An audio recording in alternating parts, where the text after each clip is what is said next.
এরকম সুন্দর নরম তুলতুলে পাটিসাপটা পিঠে যদি খেতে চান তাহলে আমার এই রেসিপিটা আমিও খুব একটা পারদর্শী না, কিন্তু আমি একটা রেসিপি দেখলাম, দেখে আমিও ট্রাই করলাম। একদম জীবনে ফার্স্ট টাইম, সত্যি কথা আমি এর আগে কখনো এই পিঠাটা বানাইনি। তারপরে দেখছি যে আমি তাদের টিপস অনুযায়ী ফলো করে আমারও খুব সুন্দরভাবে হয়েছে পিঠাটা। তো চলো তোমাদের সাথে শেয়ার করি আমি কিভাবে কি করলাম। আমার পুরো প্রসেসিংটা ফলো করলে আপনাদের পিঠাও অনেক সুন্দর হবে। প্রথমে আমি ক্ষীরটা বানিয়ে নেবো। আমি এখানে 1 লিটার মতো দুধ নিয়েছি। দুধটা ভালো করে আমি জাল করে নেবো।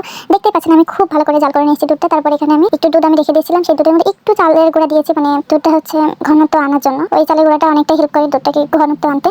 আর ওইদিকে কিন্তু আমি বেটারটা রেডি করে রাখছিলাম। আরেকটা কথা, আমি কিন্তু বেটারটার ভিতরে হচ্ছে ময়দা দিয়েছি 1 কাপ, আর এখানে 2 কাপ চালের গুঁড়া দিয়েছি। দুইটা ভালো করে মিক্স করেছি, আর চিনিও অ্যাড করেছি, পরিমাণ মতো লবণ দিয়েছি। আর এই ক্ষীরের ভিতরে আমি পরিমাণ মতো স্বাদ অনুযায়ী চিনি আর লবণটা দিয়েছি, আপনাদের টেস্ট অনুযায়ী আপনারা দেবেন। তারপরে এই যে আমি পিঠা হচ্ছে একটা বানিয়ে দেখলাম আমি কিভাবে কি করলাম, দেখতে থাকেন। আর পিঠা প্রথমবার বানাতে যে আমার হাতা খুন্তি কি হাল, যাই হোক পিঠা তো হয়েছে, তাই না? আর মানুষ হচ্ছে চেষ্টা করলে সব কিছু পারে। চেষ্টা করলে পৃথিবীতে এমন কোনো কিছু নেই যে পারে না। আমিও চেষ্টা করেছি, যাই হোক মাশাআল্লাহ অনেক সুন্দর হয়েছে, আর অনেক টেস্টও ছিল। আর একটা কথা, টেস্টের কথা বলতে গেলে অনেক মজা হয়েছিল, অসাধারণ। আমি ভাবছি যে আমি ফার্স্ট টাইম এত সুন্দর পিঠা কিভাবে বানালাম। তোমরা যদি ট্রাই করো তাহলে অবশ্যই আমার পুরো ভিডিওটা দেখে এইভাবে বানাবা। আর আমার ভিডিওটা ভালো লাগলে লাইক কমেন্ট এবং শেয়ার করে দেবা।